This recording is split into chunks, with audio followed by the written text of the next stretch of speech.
ఓం శ్రీ గురుభ్యో నమః. గం గణాధిపతయే నమః. శుభం డివోషనల్ ఛానల్ ప్రేక్షకులకి స్వాగతం.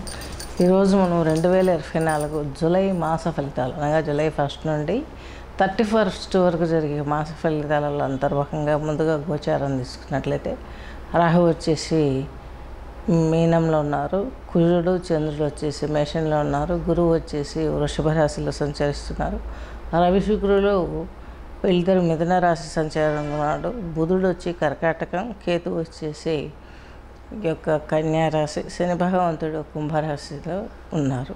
ఇది గోచారం. ఇక మారడం చూసినట్లయితే 6వ తేదీ కర్కాటకంలోకి, జూలై 6వ తేదీ కర్కాటకంలోకి శుక్రుడు వస్తున్నారు. అలాగే 12వ తేదీ జూలై వృషభలోకి కుజుడు వస్తున్నాడు.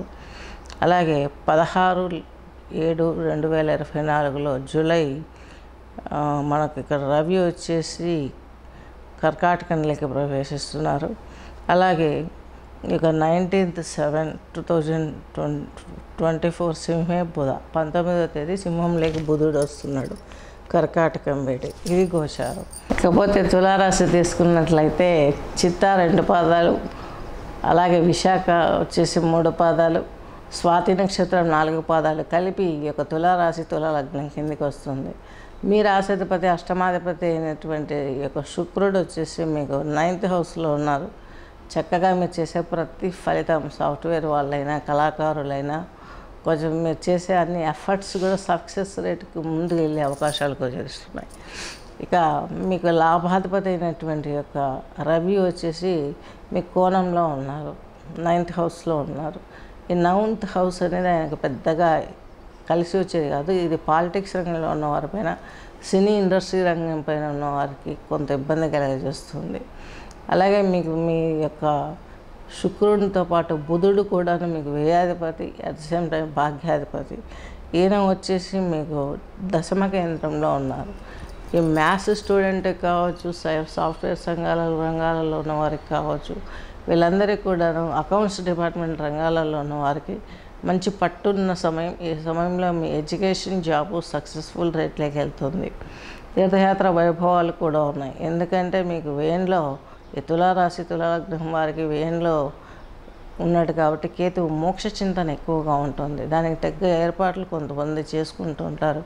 ఎలా మెడిటేషన్, ధ్యానం, పూజ ఎలా పెంచుకోవాలి, ఏ కోణంలో చేయాలని చేస్తూ ఉంటారు, ఆచరణ చేస్తూ ఉంటారు. అలాగే మీకు వచ్చేసి ఈ యొక్క 2వ ఇంటి అధిపతి, అలాగే సప్తమాధిపతి అయినటువంటి కుజుడు సప్తమంలో ఉన్నాడు, సప్తమంలో చంద్రునితో కలిసి ఉన్నాడు. ఇక్కడ చంద్రమంగళ యోగం ఏర్పడే అవకాశం ఉంది మీకు 6వ ఇంట్లో. కుజుడు మీకు 2వ ఇంటి అధిపతి, సప్తమాధిపతి. తులారాశి వారికి మీకు ఈయన 6th హౌస్లో ఉండడం మూలంగా శత్రు, రుణ, రోగ ఒత్తిడి ప్రభావం తగ్గుముఖం పడుతుంది. 2nd హౌస్ ప్లానెట్ కూడా కాబట్టి 6లో ఉండడం అన్నది, 7వ ఇంట్లో ఉండడం అన్నది కొంచెం ఘర్షణని ఇచ్చే అవకాశం కనిపిస్తుంది. అలాగే రుణ ఒత్తిడిని మనం ఎందుకు తీసుకున్నామంటే ఈయన సప్తమంలో ఉన్నప్పటికీ మీకు దశమాధిపతి అయినటువంటి చంద్రునితో కలిసి ఉన్నాడు కాబట్టి ఉద్యోగంలో కొంత మీకు రిలాక్సేషన్ దొరుకుతుంది. తద్మూలకంగా రుణ సమస్యలు తీరుతాయి. రుణ సమస్యలు తీరితే ప్రెజర్ తగ్గుతుంది. ప్రెజర్ తగ్గితే రోగం నివృత్తి అవుతుంది. దీనికి ఇంత ఇంటర్ కనెక్షన్ ఉంది కాబట్టి దీనికి అనుగురించి మీరు చేసుకోవాల్సింది ఈ యొక్క సుబ్రహ్మణ్య ఆరాధన చేసుకోండి. లక్ష్మీ స్తుతి చేసుకున్నట్లయితే ఇంకా ముందడుగు పడే అవకాశాలు గోచరిస్తున్నాయి. అలాగే మీకు విశేషించి తీసుకున్నట్లయితే ఈ యొక్క తులారాశి వారికి శుక్రుడు 9వ ఇంట్లో రాజస్థాన్ ఇస్తున్నాడు.